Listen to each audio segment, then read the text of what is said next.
নমস্কার বন্ধুরা, কীর্তি কিচেনে নিয়ে চলে এসেছি নতুন আরেকটি রেসিপি। তো আজকে আমরা বানাবো পাবদার পোস্ত। তো এখন পোস্তটাকে আগে বেটে নেব।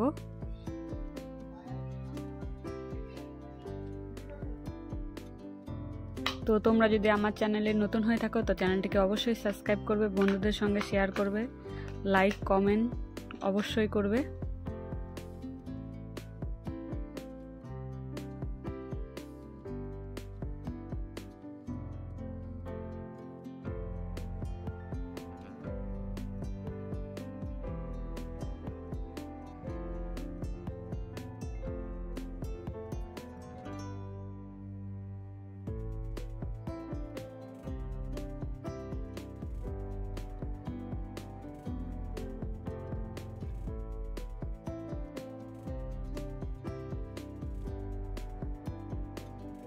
তো পোস্তটা বাটা হয়ে গেছে,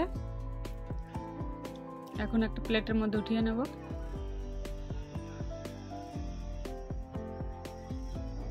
তারপর এখানে নিয়ে নিয়েছি পাকা ও কাঁচা লঙ্কা কয়েকটা। কাঁচা লঙ্কাগুলোকেও বেটে নেব।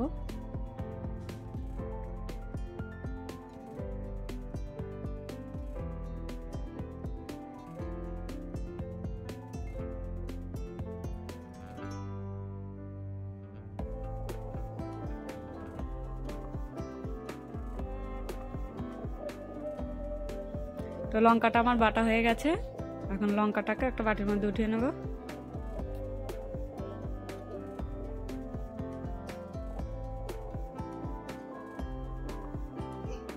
তো এখানে নিয়ে নিয়েছি পাবদা মাছ। তো মাছটাকে আগে নুন হলুদ দিয়ে মাখিয়ে রেখেছিলাম। তো কড়াইয়ে দিয়ে দেবো সর্ষের তেল। সর্ষের তেল দিয়ে দেওয়ার পরে এখানে একে একে মাছগুলোকে ছেড়ে দেব।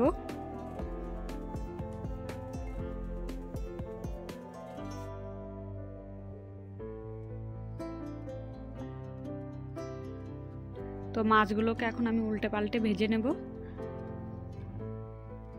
তো মাছগুলো প্রায় আমার ভাজা হয়ে এসেছে।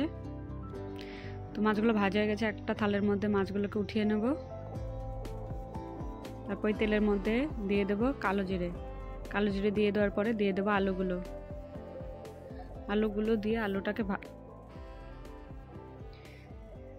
তো আলুগুলো ছেড়ে দেওয়ার পরে আলুগুলোকে ভালোভাবে ভেজে নেব।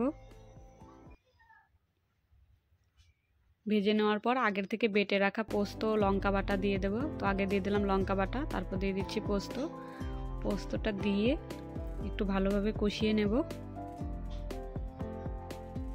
তারপর এখানে দিয়ে দেব স্বাদ অনুযায়ী লবণটা দিয়ে আবার একটু কষিয়ে নেব। তারপরে ছোট চামচের 2 চামচ হলুদ দিয়ে দেব। হলুদটা দিয়ে বেশ ভালোভাবে আবার কষিয়ে নেব।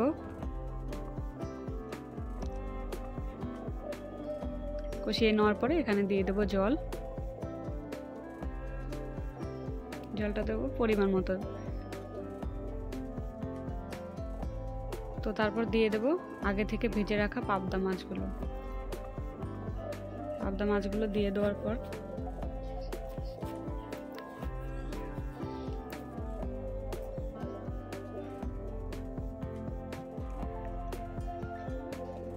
তো সবগুলো মাছ আমি ছেড়ে দিলাম। তো এখন ঝোলটা একটু ফুটতে থাকুক। তো তোমরা আমার চ্যানেলটি ঝটপট করে সাবস্ক্রাইব করে নিও। ভিডিওটি ভালো লাগলে বন্ধুদের সঙ্গে শেয়ার করবে, অবশ্যই লাইক কমেন্ট করবে।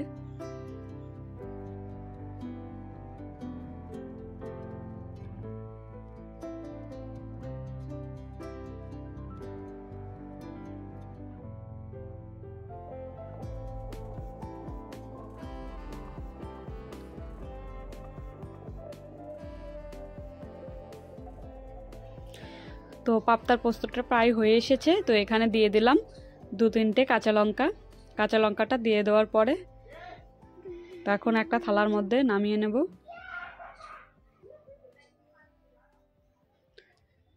তো ভিডিওটি যদি ভালো লেগে থাকে তো অবশ্যই লাইক কমেন্ট করবে।